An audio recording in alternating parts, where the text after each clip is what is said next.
টেস্টের পর ওয়েস্ট ইন্ডিজের বিপক্ষে ওয়ানডে সিরিজ থেকেও ছিটকে গেলেন মুশফিকুর রহিম। মেডিকেল রিপোর্ট ভালো আসায় ফিরছেন শান্ত।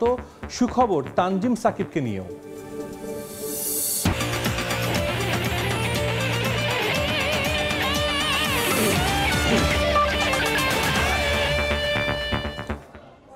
বিশ্বের নানা প্রান্তের খেলাধুলার খবর নিয়ে আমাদের নিয়মিত আয়োজন খেলার সময়, আর এই আয়োজন আপনাদের সঙ্গে আছি আমি সাজিদ মুস্তাহিদ। টেস্টের পর ওয়েস্ট ইন্ডিজের বিপক্ষে ওয়ানডে সিরিজ থেকেও ছিটকে গেলেন মুশফিকুর রহিম। চ্যাম্পিয়ন্স ট্রফির আগে এই সিনিয়রকে নিয়ে ঝুঁকি নিতে চায় না বোর্ড। তবে সুখবর আছে অধিনায়ক নাজমুল হোসেন শান্তকে নিয়ে। দ্বিতীয় এমআরআই রিপোর্ট ইতিবাচক আশায় ক্যারিবীয় সিরিজেই তার ফেরার ব্যাপারে আশাবাদী বিসিবি। স্বস্তির খবর পাওয়া গেল পেসার তানজিম সাকিবকে নিয়েও। সব ঠিক থাকলে শান্তর সঙ্গে তিনিও ফিরবেন ওয়ানডে সিরিজ দিয়ে। ক্যারিবীয় দ্বীপপুঞ্জ অ্যান্টিগা অ্যান্ড বারবুডায় বাংলাদেশ দল লড়ছে 2 ম্যাচের টেস্ট সিরিজের প্রথম টেস্টে স্বাগতিক দলের বিপক্ষে। চলছে জাতীয় ক্রিকেট লিগ NCL। এরপরেও মিরপুরের হোম অফ ক্রিকেটে ক্রিকেটারদের ব্যস্ততা। আলাদা করে বললে ইনজুরি আক্রান্ত ক্রিকেটারদের রিহ্যাব চলছে। শনিবার হোম অফ ক্রিকেটে এসেছিলেন 3 ক্রিকেটার, শামীম পাটোয়ারি, পেসার মুশফিক হাসান আর নিয়মিত অধিনায়ক নাজমুল হোসেন শান্ত। শামীম পাটোয়ারি এবং মুশফিক হাসান এই মুহূর্তে জাতীয় দলের বিবেচনায় নেই, তবে নাজমুল হোসেন শান্ত ইনজুরির কারণে মিস করেছেন ওয়েস্ট ইন্ডিজের বিপক্ষে টেস্ট সিরিজ। যদিও সেখানে সুখবর পাওয়া গেল টাইগার অধিনায়ককে নিয়ে। সব ঠিক থাকলে ওয়েস্ট ইন্ডিজের বিপক্ষে ওয়ানডে সিরিজেই বাংলাদেশের ডাগআউটে ফিরছেন শান্ত। শনিবার তার একটি এমআরআই করা হয়েছে, যেখানে এসেছে ইতিবাচক ফল। তবে শান্তকে নিয়ে ইতিবাচক ফল পাওয়া গেলেও টাইগারদের মিডল অর্ডারের নির্ভরতার প্রতীক মিস্টার ডিপেন্ডেবল মুশফিকুর রহিমকে নিয়ে পাওয়া গেল অস্বস্তির খবর। বিসিবি সূত্র নিশ্চিত করেছে মুশফিককে পাওয়া যাচ্ছে না ওয়েস্ট ইন্ডিজের বিপক্ষে ওয়ানডে সিরিজে। আফগানিস্তানের বিপক্ষে সবশেষ ওয়ানডে সিরিজে যিনি আঙুলে চোট পেয়েছিলেন। যদিও এই সিরিজটি ভীষণ গুরুত্বপূর্ণ বাংলাদেশ দলের জন্য, আলাদা করে বললে মুশফিক কিংবা নাজমুল হোসেন শান্তর জন্য, কারণ চ্যাম্পিয়ন্স ট্রফির আগে এই সিরিজে যে ওয়ানডেতে প্রস্তুতির বাংলাদেশের সবশেষ সুযোগ। তবে সেখানে আছে একটা স্বস্তির খবর, আর সেটা পেসার তানজিম সাকিবের জন্য। ইনজুরির কারণে যিনি মিস করেছিলেন সবশেষ আফগানিস্তানের বিপক্ষে ওয়ানডে সিরিজ, এই মুহূর্তে তিনি গায়ানাতে খেলছেন গ্লোবাল T20 লিগ। তবে T20 আর ওয়ানডে ফরম্যাট ভিন্ন বলে ওয়ার্কলোড ম্যানেজমেন্টের আওতায় নিয়মিতই তার খোঁজ খবর রাখছে বাংলাদেশ ক্রিকেট বোর্ড, এবং সেখানেও অনুশীলনে কি করতে হবে কি করতে হবে না সেটা ঠিকঠাক জানিয়ে দিচ্ছে বিসিবির মেডিকেল বিভাগ। সব ঠিক থাকলে আগামী সপ্তাহে ওয়ানডে সিরিজের জন্য স্কোয়াড ঘোষণা করবে বাংলাদেশ ক্রিকেট বোর্ড। বলাই বাহুল্য যে স্কোয়াডটি হতে যাচ্ছে চ্যাম্পিয়ন্স ট্রফির সম্ভাব্য স্কোয়াড। মাহবুব রিমন, সময় সংবাদ, মিরপুরের শেরে বাংলা জাতীয় ক্রিকেট স্টেডিয়াম, ঢাকা। জমকালো আয়োজনে উন্মোচন হলো NCL T20-র লোগো। রাজধানীর একটি 5 তারকা হোটেলে ঘোষণা করা হয়েছে 8 দলের স্কোয়াডও। ঢাকা ও সিলেটে আগামী 11 থেকে 24 ডিসেম্বর পর্যন্ত রাউন্ড রবিন নিয়মে মাঠে গড়াবে প্রথম আসর। তবে এদিনও সাকিব বিতর্ক পাশ কাটাতে পারেনি বাংলাদেশ ক্রিকেট বোর্ড।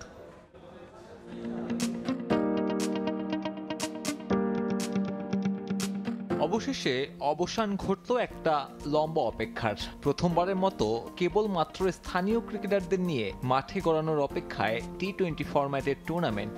NCL এর 8 দল নিয়ে হবে প্রথম আসর। টিভি সম্প্রচারের পাশাপাশি মিলেছে ICCর লিস্ট A ক্রিকেটের মর্যাদা। সিলেটের মূল মাঠ আর আউটারে 11 ডিসেম্বর শুরু হবে টুর্নামেন্ট। রাউন্ড রবিন নিয়মে গ্রুপ পর্ব শেষে BPL এর মতো এলিমিনেটর কোয়ালিফায়ার রাউন্ড। মিরপুরের হোম অফ ক্রিকেটের ফাইনাল 24 ডিসেম্বর। টুর্নামেন্টকে সামনে রেখে ঘোষণা করা হয়েছে 8 দলের স্কোয়াড। বিসিবি সভাপতির প্রত্যাশা, এই মঞ্চ দিয়ে নিজেদের প্রমাণের সুযোগ পাবেন তরুণরা। এখন থেকে প্রতি বছরই BPL এর আগে মাঠে এভাবে গড়াবে, যে অংশ হলো শুধুমাত্র স্থানীয় ক্রিকেটাররা। ফ্র্যাঞ্চাইজি T20 টুর্নামেন্ট গুরুত্বটা কতটুকু আমরা সবাই এখন অনুধাবন করতে পারছি।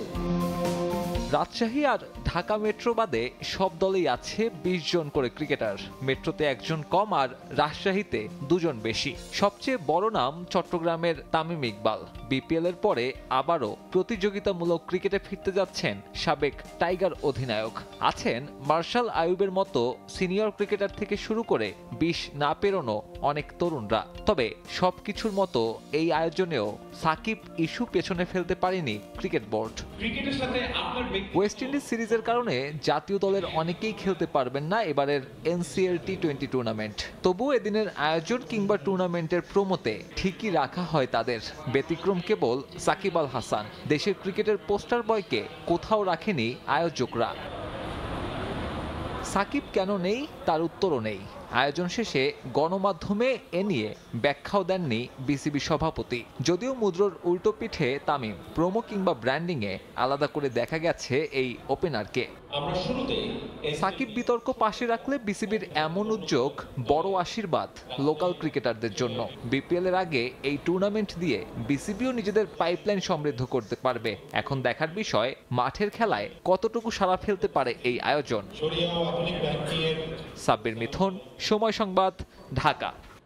আবারও বঙ্গবন্ধু স্টেডিয়ামের সংস্কার প্রকল্পের মেয়াদ বাড়িয়েছে জাতীয় ক্রীড়া পরিষদ। ডিসেম্বরে শেষ হওয়ার কথা থাকলেও 6 মাস বাড়িয়ে আগামী বছর জুনে প্রকল্প শেষ করার নতুন প্রতিশ্রুতি দিয়েছে এনএসসি। তবে সময় বাড়লেও বাড়ছে না প্রকল্পের বাজেট। আর ফেব্রুয়ারিতে এই মাঠেই অনূর্ধ্ব 20 সাফ নারী চ্যাম্পিয়নশিপ আয়োজন করতে চায় বাংলাদেশ ফুটবল ফেডারেশন। একটা স্টেডিয়ামের সংস্কার কাজ শেষ করতে সময় লাগে কতদিন? বঙ্গবন্ধু জাতীয় স্টেডিয়ামের ক্ষেত্রে উত্তরটা একবার এক এক রকম দিয়েছে জাতীয় ক্রীড়া পরিষদ। বারবার মেয়াদ বাড়িয়ে 31 ডিসেম্বর স্টেডিয়াম বুঝিয়ে দেওয়ার কথা থাকলেও সেই কথাও রাখতে পারল না এনএসসি। কখনো মাঠের ঘাস, কখনো প্রেস বক্স, আবার পানি দেওয়ার স্প্রিংকলার সমস্যার কারণে বহুবার ব্যাঘাত ঘটেছে জাতীয় স্টেডিয়ামের সংস্কার কাজ। এবার নতুন সমস্যা অত্যাধুনিক ফ্লাডলাইট, যার কারণে আবারও সংস্কার প্রকল্পের মেয়াদ বাড়িয়েছে জাতীয় ক্রীড়া পরিষদ। বাংলাদেশ ফুটবল ফেডারেশনের প্রতিনিধি দল সহ বঙ্গবন্ধু স্টেডিয়াম সংস্কার কাজ পরিদর্শন শেষে মাঠ সংস্কারের নতুন সময়সীমা জানিয়েছে এনএসসির কর্মকর্তারা। 6 মাস বাড়িয়ে আগামী জুনে শেষ হবে প্রকল্পের কাজ। আমাদের প্রকল্প আবার বাড়ানো হয়েছে, আমাদের জুন 2025। আমরা চাচ্ছি 2-1 মাসের ভিতরে আমরা কাজটা সম্পন্ন করতে পারি কিনা। সংস্কার কাজ তো এখানে অনেকগুলো কাজ থাকে, লাইটিং সহ যেগুলো আমাদের বাকি আছে সবগুলো করার জন্য প্রকল্পের মেয়াদটা আমরা প্রস্তাবনা দিয়েছি, যাতে সুন্দর করে কাজটা সম্পন্ন হয়। তবে এই স্টেডিয়ামে অনূর্ধ্ব 20 সাফ নারী চ্যাম্পিয়নশিপ আয়োজন করতে চায় বাফুফে। ফেব্রুয়ারিতে যা অনুষ্ঠিত হওয়ার কথা আছে বাংলাদেশে। তবে ফেব্রুয়ারির আগে স্টেডিয়ামের পুরো সংস্কার কাজ শেষ করতে না পারলেও ফ্লাডলাইট স্থাপন সহ খেলার উপযোগী করে তোলার কথা জানিয়েছে ক্রীড়া পরিষদ। আমাদের যেহেতু সামনে একটা ইন্টারন্যাশনাল টুর্নামেন্ট আছে মেয়েদের সাফ ফুটবল আন্ডার 20, তো আমরা চাচ্ছিলাম যেন ওই টুর্নামেন্টে আমরা এই যেহেতু ভেন্যু এটা বলা আছে, আমরা চাচ্ছিলাম যে এই খেলার আগে যেন আমাদেরকে ফ্লাডলাইট সহ মাঠটা বুঝিয়ে দেওয়া হয়। আপ্রাণ চেষ্টা করতেছি যাতে আমাদের ফেব্রুয়ারির যে খেলাটি, এই খেলাটি মাঠে করার জন্য। এটার জন্য প্রকল্প কর্তৃপক্ষ বাফুফে এবং ন্যাশনাল স্পোর্টস কাউন্সিল একত্রে কাজ করছে। আমরাও ভিজিট করে সেটাই কাজটি ত্বরান্বিত করার জন্য তাদেরকে আমরা পরামর্শ দিয়েছি। সবশেষ বর্ধিত বাজেট অনুযায়ী বঙ্গবন্ধু স্টেডিয়ামের প্রকল্প ব্যয় ধরা হয়েছিল 156 কোটি টাকা। তবে এবার সময় বাড়লেও বাজেট বাড়ায়নি জাতীয় ক্রীড়া পরিষদ। ফাহিম ইসলাম, সময় সংবাদ, ঢাকা। এবার যাচ্ছে অন্য প্রসঙ্গে। প্রধান নির্বাচন কমিশনার সহ 5 কমিশনারের শপথ গ্রহণের আনুষ্ঠানিকতা চলছে। সরাসরি যাচ্ছে সুপ্রিম কোর্টের জাজেস লাউঞ্জে। যারা আপনার কাছে আনুগত্যের শপথ করে তারা তো আল্লাহরই কাছে আনুগত্যের শপথ করে। আল্লাহর হাত তাদের হাতের উপর রয়েছে। এরপর যে শপথ ভঙ্গ করবে তার পরিণাম তার উপরই আসবে। আর যে আল্লাহ তাআলার সঙ্গে অঙ্গীকার পূর্ণ করবে তিনি অবশ্যই তাহাকে মহাপুরস্কার দিবেন। বারাকাল্লাহু লানা ওয়া লাকুম ফিল কুরআনিল আযীম। আসসালামু আলাইকুম ওয়া রাহমাতুল্লাহি ওয়া বারাকাতুহু।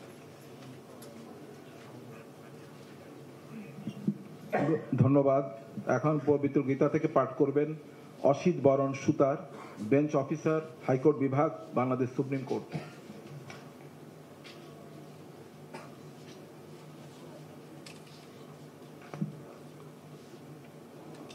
হে কৃষ্ণ করুণা সিন্ধু দীনবন্ধু জগত পতে গোপেশ গোপিকা কান্ত রাধাকান্ত নমস্তুতে।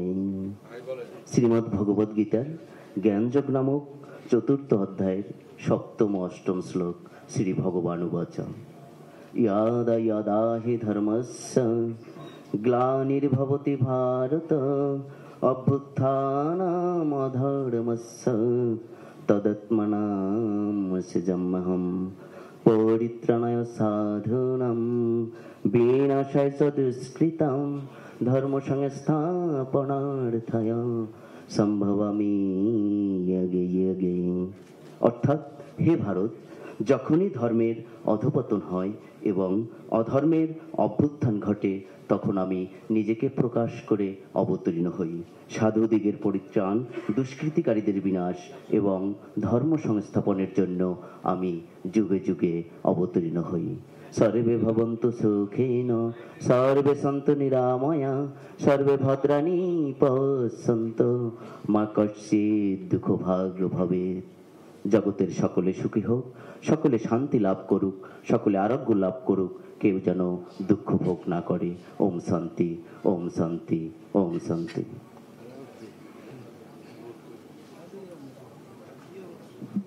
ধন্যবাদ। গণপ্রজাতন্ত্রী বাংলাদেশের সংবিধানের 118(1) অনুচ্ছেদে প্রদত্ত ক্ষমতা বলে মহামান্য রাষ্ট্রপতি বাংলাদেশ সরকারের অবসরপ্রাপ্ত সচিব জনাব এম নাসির উদ্দিনকে প্রধান নির্বাচন কমিশনার পদে এবং অবসরপ্রাপ্ত অতিরিক্ত সচিব জনাব মোহাম্মদ আনোয়ারুল ইসলাম সরকার, অবসরপ্রাপ্ত জেলা ও দায়রা জজ জনাব আব্দুর রহমান এল মাসুদ, অবসরপ্রাপ্ত যুগ্ম সচিব বেগম তহমিদা আহমদ ও অবসরপ্রাপ্ত ব্রিগেডিয়ার জেনারেল আবুল ফজল মোহাম্মদ সানাউল্লাহ গণকে নির্বাচন কমিশনার পদে সানুগ্রহ নিয়োগ প্রদান করেছেন। তাদের এই নিয়োগের বিষয়ে গণপ্রজাতন্ত্রী বাংলাদেশ সরকারের মন্ত্রিপরিষদ বিভাগ গত 21 নভেম্বর 24 তারিখে প্রজ্ঞাপন জারি করেছে। বাংলাদেশের প্রধান বিচারপতি মাননীয় বিচারপতি ডক্টর সৈয়দ রেফাত আহমেদ মহোদয় নবনিয়োগ প্রাপ্ত প্রধান নির্বাচন কমিশনার ও নির্বাচন কমিশনারগণকে শপথ পাঠ করাবেন। আমি বাংলাদেশের মাননীয় প্রধান বিচারপতি মহোদয়কে বাংলাদেশ সরকারের অবসরপ্রাপ্ত সচিব জনাব এম নাসির উদ্দিনকে প্রধান নির্বাচন কমিশনার হিসেবে শপথ পাঠ করানোর জন্য বিনীত অনুরোধ করছি।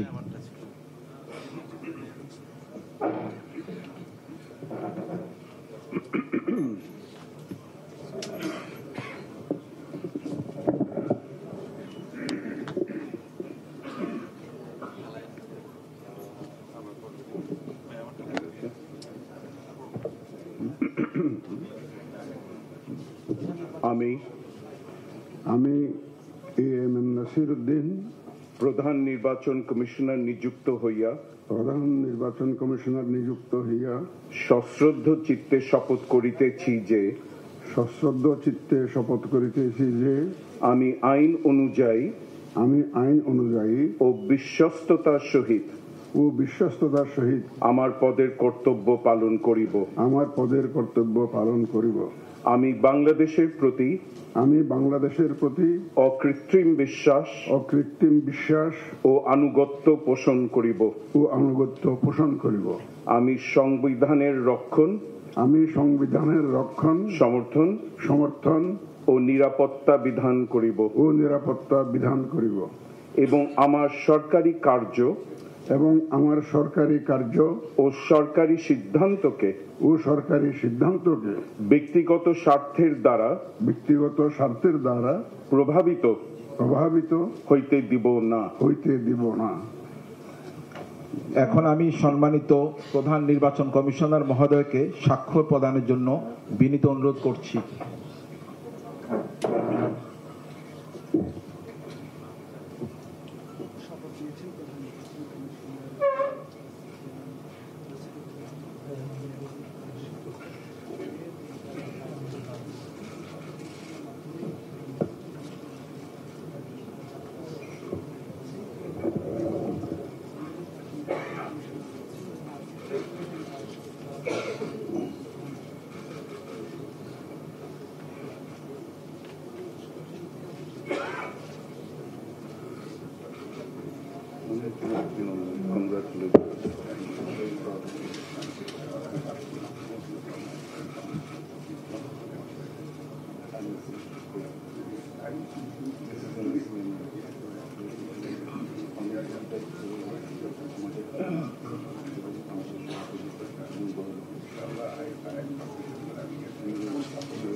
এ পর্যায়ে আমি বাংলাদেশের মাননীয় প্রধান বিচারপতি মহোদয়কে জনাব মোহাম্মদ আনোয়ারুল ইসলাম সরকার, জনাব আব্দুর রহমান এল মাসুদ, বেগম তহমিদা আহমদ ও ও ব্রিগেডিয়ার জেনারেল আবুল ফজল মোহাম্মদ সানাউল্লাহগণকে নির্বাচন কমিশনার হিসেবে শপথ পাঠ করানোর জন্য বিনীত অনুরোধ করছি।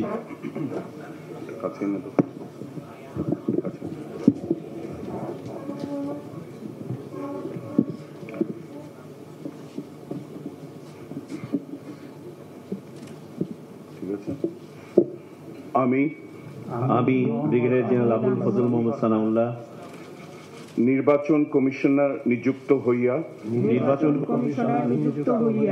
সশ্রদ্ধ চিত্তে শপথ করিতেছি যে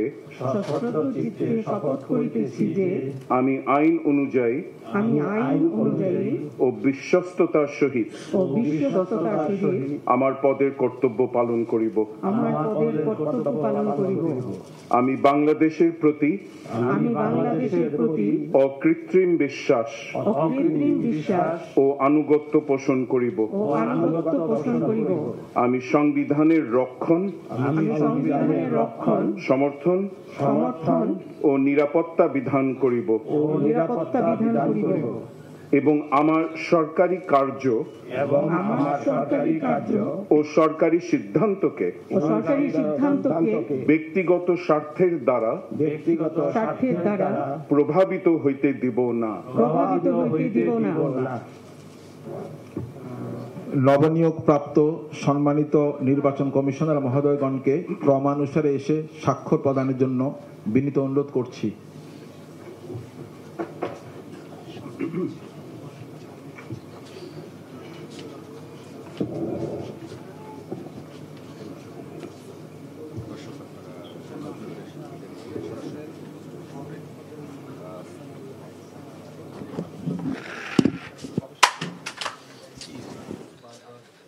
শপথ গ্রহণ শেষ হয়েছে। এখন বাকি আনুষ্ঠানিকতার মধ্যে যেটি রয়েছে সেটি হচ্ছে শপথ বইয়ে স্বাক্ষর করা, এবং সেটি কিন্তু চলছে এবং সেটি স্বাক্ষর করছেন আপনারা দেখেছেন।